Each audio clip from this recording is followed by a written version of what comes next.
we are back. My name is Katie Hogan. This is Live from the Heartland, a show that comes to you from the stage of the Heartland Cafe in the heart of Rogers Park every Saturday morning from 9 to 10. We talk to people doing good things in the world because the world needs all the good things that we can do. And right now, I'm so happy to be facing our friend, I call him Chick. His name is Charles. Chick Richard from, well, really, you hail from two places, don't you think? Yeah, I hail from Rogers Park and also from Washington Island in Door County. So I spend my time between the two places. Awfully nice choices of places. Very nice, yeah. This show does wind up on YouTube eventually, thanks to Evan West, our in-studio house engineer, blah, blah. And that's good because you look like Mark Twain. People tell me that. I have photographs on some of our advertisements, and people ask if it's a picture of me. I think I asked you that. I think I said, is this you or Mark Twain? Whereas, you know, poor Hal Holbrook had to have a series of noses, that Mark Twain noses that he went to, or whatever else. Yeah. You basically put on the suit. Yeah, he kept noses in the refrigerator, from what I understand. So it's a good place for him. Yeah. Well, we're thrilled to have you. Thanks for coming on the show. And the cause for that is the one-man show that you have put together. And did you? I'm interrupting myself. Did you assemble the 15 pieces? No, basically, I'm doing the Hal Holbrook material. You are doing that. Yeah, he did it for, I think, 30 years and hasn't done it for some time. So I've been playing with it for 4 or 5 years, doing skits here and there, you know, for Lions Club, for Women's Club, in nursing homes, in schools, and things like that. And last winter, I decided to commit myself. So I booked a hall, and you know, that's a good way to start doing your work seriously. So it's about a 2-hour show.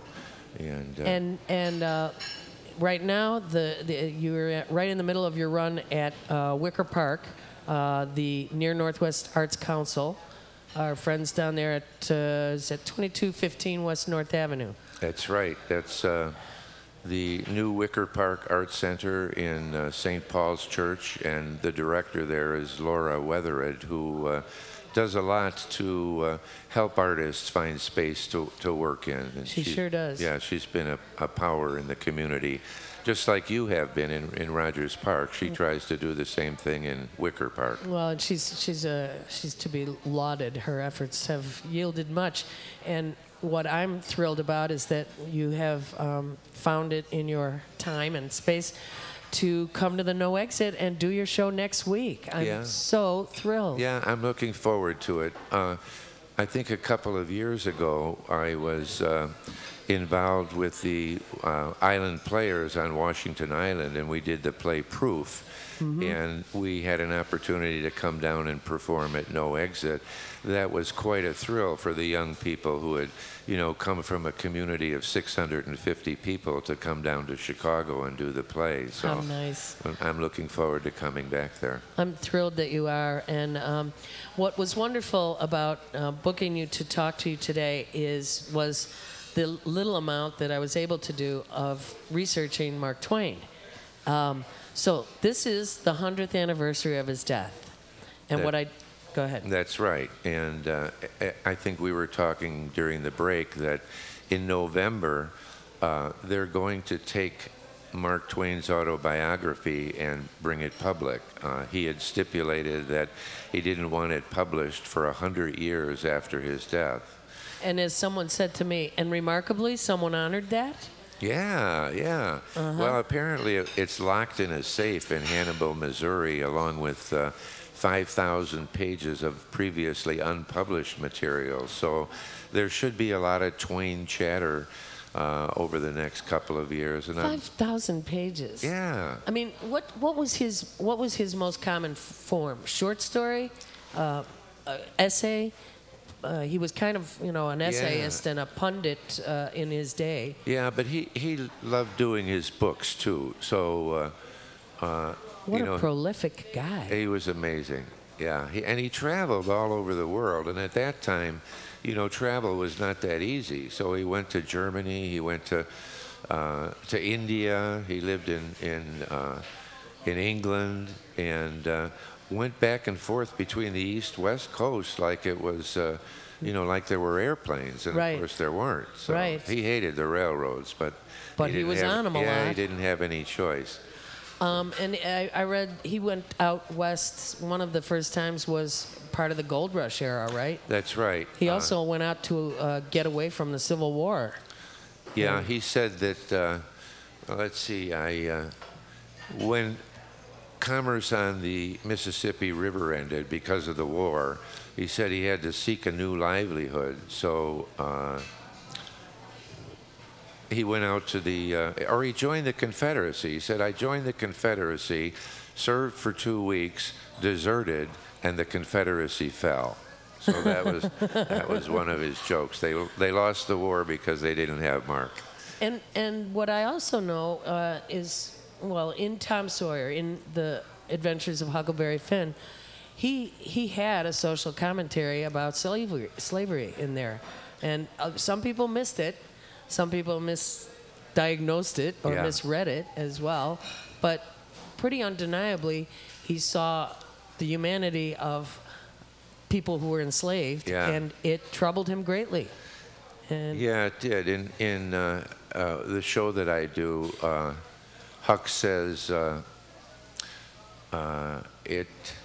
it doesn't seem, or it says that white people care for their folks just as much as black folks do theirs. It don't seem natural, but I guess it's true. So he made comments throughout all of his works about slavery. Yeah. So although he kept servants himself, they were like members of the family for him.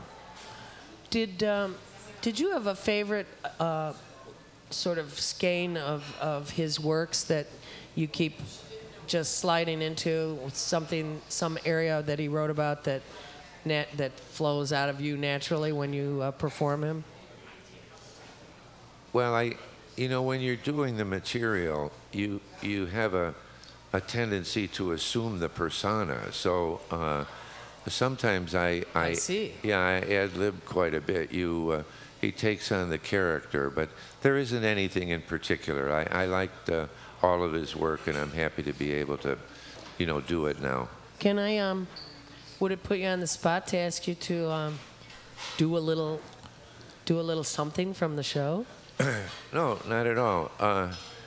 One of the things that your co-producer has said to me is that you can't use any foul language on the show. And Mark. Thank God she told you that. And Mark Twain said that if he could not swear in heaven, he wouldn't stay there. So, and his wife, he said, tried diligently for years to get him to give up profanity, but he didn't have much success with that.